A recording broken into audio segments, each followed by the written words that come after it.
மாவட்டம் பல்லடம் அருகே ஒரே குடும்பத்தைச் சேர்ந்த மூவர் கொலை செய்யப்பட்ட சம்பவத்தில் ராமநாதபுரம் மாவட்டம் சாயல்குடி பகுதியைச் சேர்ந்த ஒருவரை பிடித்து போலீசார் விசாரித்து வருவதாக தகவல் வெளியாகியுள்ளது.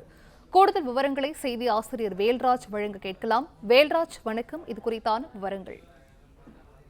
திருப்பூர் மாவட்டம் பல்லடம் அடுத்த சேமலை கவுண்டம்பாளையத்தில் உள்ள தோட்டத்து வீட்டில் தெய்வசிகாமணி என்பவர், அவரது மனைவி மற்றும் மகன் 3 பேர் கொடூரமான முறையில் கொலை செய்யப்பட்டனர். இந்த கொலை சம்பவம் தொடர்பாக பல்லடம் போலீசார் விசாரித்து வருகின்றனர். இந்த சம்பவத்தில் கடந்த சில நாட்களாக ஒரு மர்ம நபர் அவரை நோட்டமிட்டு வந்ததாக காவல்துறையினருக்கு தகவல் தெரிவிக்கப்பட்டது. குறிப்பாக கொலை செய்யப்பட்ட தெய்வசிகாமணியின் தோட்டத்தில் கடந்த 3 மாதங்களுக்கு முன்பாக சாயல்குடியைச் சேர்ந்த கணவன் மனைவி தங்கி வேலை பார்த்து வந்ததாகவும், அதில் அந்த நபரின் நடவடிக்கை சரியில்லாத காரணத்தினால் தெய்வசிகாமணி அவர்களை சத்தம் போட்டு வேலையிலிருந்து நிறுத்தியதாகவும் சொல்லப்படுகிறது.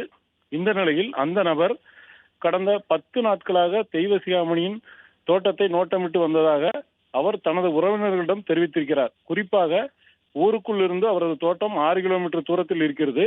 அந்த தோட்டத்தை ஒரு நபருடன் இருசக்கர வாகனத்தில் அந்த பகுதியில் சுற்றி வந்திருக்கிறார்.